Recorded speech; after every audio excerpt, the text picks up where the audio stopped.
NCERT का 8.1 का पहला क्वेश्चन कर रहे हैं। 8.1 के पहले क्वेश्चन में मुझे दिया क्या हुआ है, क्वेश्चन पढ़ रहा हूँ मैं। In triangle A B C right triangle at B.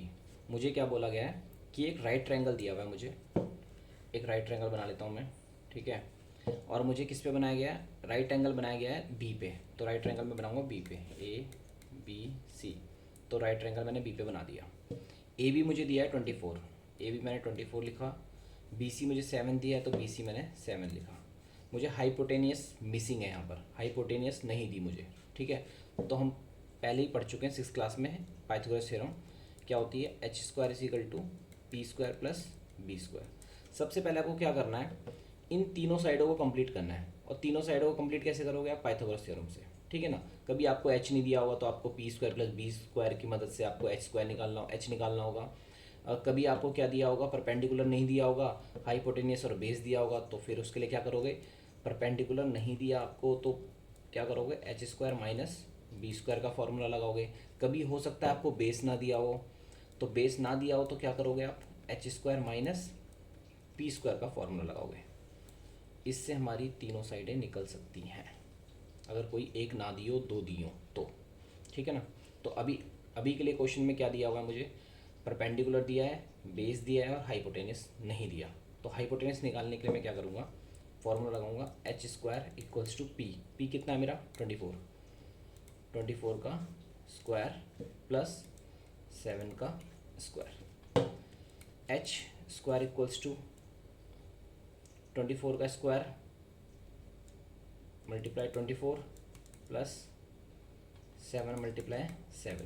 अच्छा, कई बच्चे ना जो 9th क्लास में जाते हैं, 8th क्लास के जो बच्चे होते हैं वो कभी कभार, या 10th क्लास में जो भी थोड़े से मैथ्स में वीक होते हैं, सभी बच्चे की बात नहीं कर रहा मैं यहाँ पर, वो बच्चे ना ऐड कर देते हैं। मैं इसलिए आपको थोड़ा सा इसको ब्रेक कर दिया मैंने, ठीक है ना।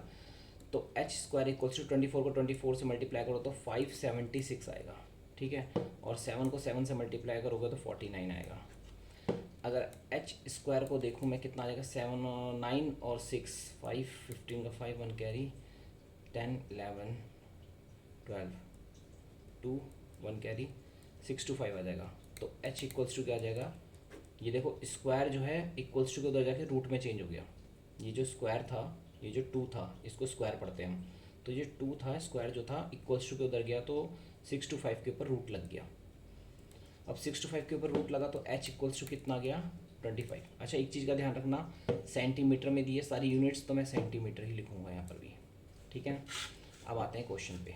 क्वेश्चन क्या कह रहा था, मुझे क्या फाइंड करना है, साइन ए।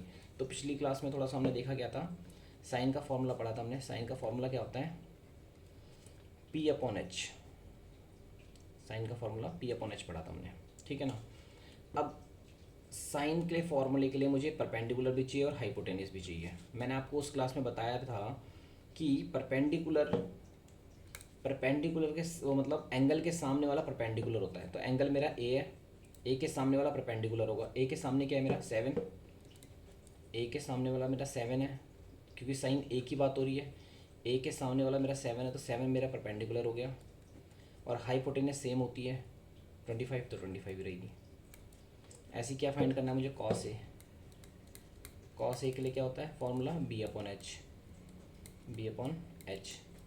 ए ए ए ये रहा, इसके लिए परपेंडिकुलर एरिया तो बेस ये होगा। ए के लिए परपेंडिकुलर 7 है तो बेस क्या होगा 24, तो 24 हो गया।